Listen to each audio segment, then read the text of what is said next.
বহু রোজাদার আছে যাদের রোজা ক্ষুধার্ত থাকা ছাড়া আর বিশেষ কোনো কাজে আসে না। আমরা যেন সেই হতভাগা মানুষদের কাতারে সামিল না হই।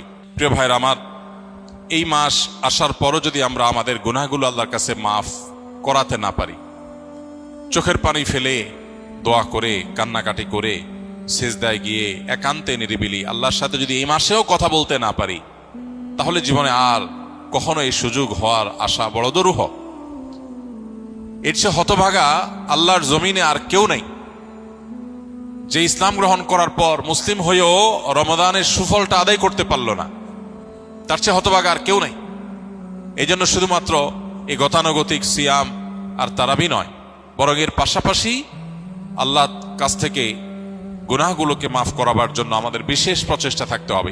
দুর্ভাগ্য আমাদের, আমরা বেশিরভাগ মানুষ রমাদান মাসের গভীর তাৎপর্য, গুরুত্ব, এর মাহাত্ম্য, এর মর্যাদা, আল্লাহর তরফ থেকে এই মাসের বিশাল বড় যে সুবর্ণ সুযোগ, সেটিকে আমরা অনুধাবন করতে পারি না। আমাদের রমাদান সাধারণত 4টি কাজকে ঘিরেই হয়ে থাকে। আমরা সচরাচর রমাদান মানে মনে করি বেশি থেকে বেশি দিনে রোজা রাখা, সিয়াম পালন করা, রাতে তারাবির সালাত আদায় করা, আর সন্ধ্যা ইফতার এবং ভোরে সাহারি করা। এই 4টি জিনিসের নামই শুধুমাত্র আমরা রমাদান মনে করি, অথচ রমাদান শুধুমাত্র এই 4টি ইবাদতের মধ্যেই সীমাবদ্ধ নয়। রমাদান এসেছে আমাদের সারা বছরের ঘাটতি পুষিয়ে নেওয়ার জন্য। সারা বছর আমরা যে নানা কারণে শয়তানের প্ররোচনায় প্ররোচিত হয়ে, নফসের ধোকায় প্রতারিত হয়ে আমরা যে গুনাহের সাগরে হাবুডুবু খাই, সেগুলোকে মাফ করাবার দারুণ এক সুযোগ আল্লাহ তাআলা আমাদেরকে রমাদান মাস দিয়েছেন। এবং সেই সাথে সারা বছর নেকামল করার যে সুবর্ণ সুযোগ আল্লাহ দিয়েছেন, সেগুলো আমরা হাতছাড়া করার পর বছরের সবচেয়ে বড় রিকভার করার মাস হলো, সময় হলো, মৌসুম হলো রমাদান মাস। এজন্য এই মাসটি হলো ইবাদতকারী, ইমানদার, মুসলিম এবং জান্নাত প্রত্যাশী মানুষদের ইবাদতের মৌসুম, নেকামলের সিজন। আল্লাহ রাব্বুল আলামিন এ মাসের সর্বোচ্চ সদ্ব্যবহার করার তৌফিক আমাদের সবাইকে দান করুন। সম্মানিত ভাই সকল, এ মাসে আমাদের সবচেয়ে প্রধান এবং সবচেয়ে মূল যে কাজটি বিশেষ গুরুত্বের সাথে করা উচিত, সেটি হলো যথাযথভাবে সিয়াম পালন করা। কারণ এই মাসের প্রধান আমলটাই হলো সিয়াম বা রোজা। আর সিয়াম শব্দের অর্থ বিরত থাকা।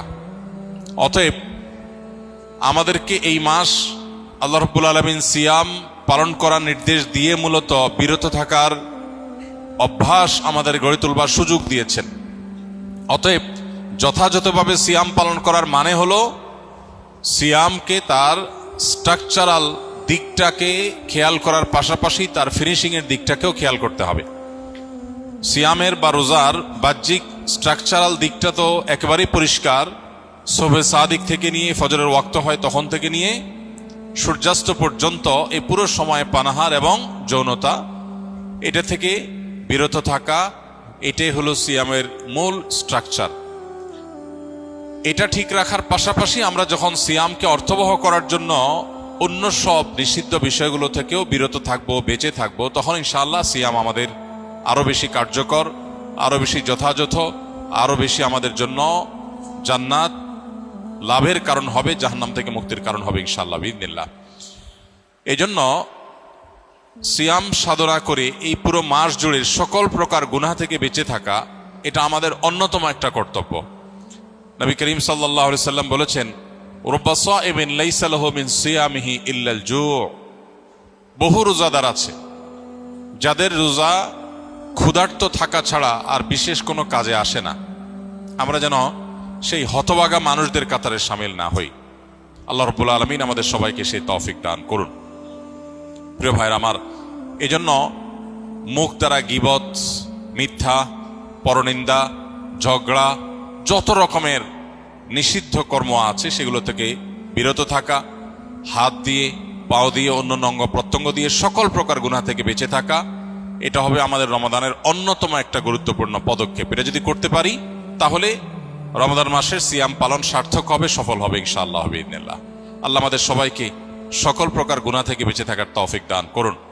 সিয়ামের উদ্দেশ্য যে তাকওয়া অর্জন করা, সে তাকওয়া হাসিল হওয়ার জন্য, সে তাকওয়া অর্জন হওয়ার জন্য সকল প্রকার গুনাহের পথগুলো বন্ধ করা, এটা অত্যন্ত গুরুত্বপূর্ণ।